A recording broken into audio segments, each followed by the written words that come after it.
Hello everyone, this is Shankar Pratap Singh and you are watching SPS astrology. दोस्तों, आज मैं आपको बताने वाला हूं कि अगर आप प्रॉपर्टी में इन्वेस्टमेंट करने जा रहे हैं या ऑलरेडी आपने कोई प्रॉपर्टी परचेज की हुई है, तो उस प्रॉपर्टी को लेके आपको बेनिफिट कब, क्यों और कैसे होता है।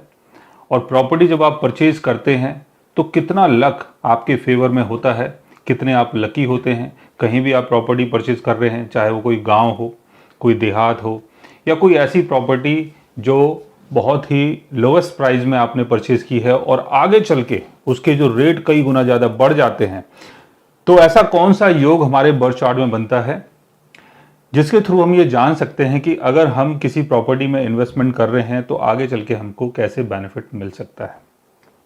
और प्रॉपर्टी में इन्वेस्टमेंट करना आजकल के टाइम के हिसाब से बहुत अच्छा है और काफ़ी लोग हैं जो प्रॉपर्टी में इन्वेस्टमेंट कर रहे हैं। हमारे चारों तरफ बहुत ज़्यादा डेवलपमेंट हो रही है और बड़े बड़े हाईवेज तैयार हो रहे हैं। NH20 और NH19 और तमाम पता नहीं कितने आप देख रहे हैं चारों तरफ है। तो उसके कारण क्या है कि प्रॉपर्टी का जो बिजनेस है वो कई गुना ज़्यादा बढ़ चुका है।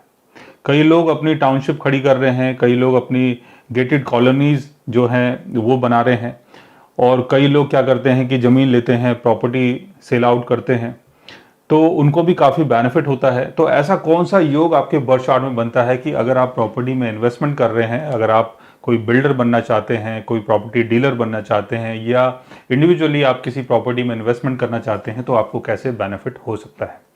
तो चलते हैं लगन चार्ट, मून चार्ट, सली चार्ट की तरफ और समझने की कोशिश करते हैं।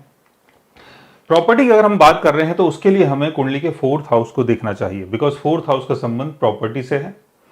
4th हाउस के लॉर्ड की प्लेसमेंट से पता चलता है कि प्रॉपर्टी से आपको कैसे गेन होगा।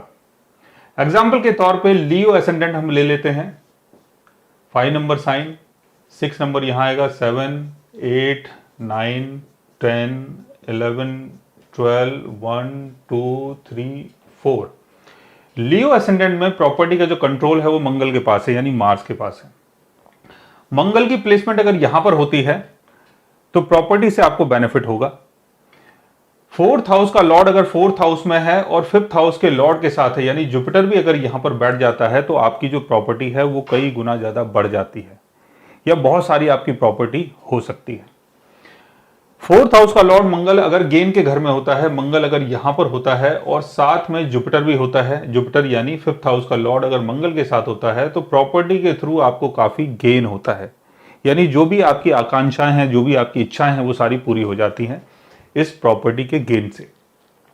11th हाउस का लॉर्ड मरकरी भी अगर यहां पर होता है तो प्रॉपर्टी के बिजनेस से आप काफी अर्निंग करते हैं। 2nd हाउस में अगर 4th हाउस का लॉर्ड होता है, अगर मंगल यहां पर होता है, मार्स अगर यहां पर है, मरकरी के साथ है, तो मरकरी यहां 2nd हाउस का लॉर्ड होगा और मंगल 4th हाउस का लॉर्ड 2nd हाउस में चला गया। ऐसा योग अगर आपके बर्थ चार्ट में बनता है तो प्रॉपर्टी के थ्रू आपकी जो लिक्विड मनी है, कैश मनी है, वो बढ़ती है और समाज में आपकी वैल्यू भी बढ़ जाती है। ऐसे योग में अगर आप प्रॉपर्टी में इन्वेस्टमेंट कर रहे हैं तो आपको काफी गेन होता है, आप लाखों करोड़ों में पैसा कमाते हैं। 2nd हाउस का लॉर्ड मरकरी अगर 4th हाउस में प्लेस्ड हो, मरकरी अगर यहां पर हो और मंगल अगर केंद्र भाव में कहीं भी हो, 11th हाउस में हो, 5th हाउस में हो या केंद्र में कहीं भी मंगल की प्लेसमेंट हो या 4th हाउस में मंगल हो, तब भी प्रॉपर्टी में पैसा इन्वेस्ट करने से आपको काफी गेन होता है। मरकरी जैसे मैंने बताया कि आपके 2nd हाउस का लॉर्ड है और मरकरी 11th हाउस का लॉर्ड है। 11th हाउस का संबंध गेन से है। 11th हाउस का लॉर्ड या 2nd हाउस का लॉर्ड 4th हाउस में आता है, तो प्रॉपर्टी में इन्वेस्टमेंट करने से आपको बहुत ज्यादा बेनिफिट होता है। जुपिटर की प्लेसमेंट भी अगर यहां पर होती है, जुपिटर भी अगर यहां पर होता है, तो एक से ज्यादा प्रॉपर्टी में इन्वेस्टमेंट करने से आपको काफी गेन होता है।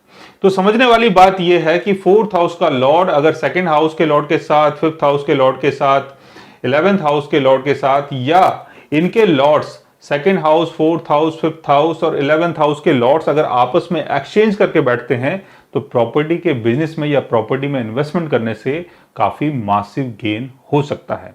और ऐसे लोग चाहे कहीं भी इन्वेस्टमेंट करें, चाहे कहीं भी पैसा अपना डाल दें प्रॉपर्टी में, उनको काफी गेन हो सकता है। लेकिन केतु की प्लेसमेंट और राहु की प्लेसमेंट और सैटर्न की प्लेसमेंट भी हमें देखनी है केतु की प्लेसमेंट अगर इनके साथ बनती है तो शुरुआती जीवन में आपको गेन होगा, बाद में हो सकता है कि आपका इंटरेस्ट या आपको लॉस होना शुरू हो जाए या आपका वहां से इंटरेस्ट हट जाए।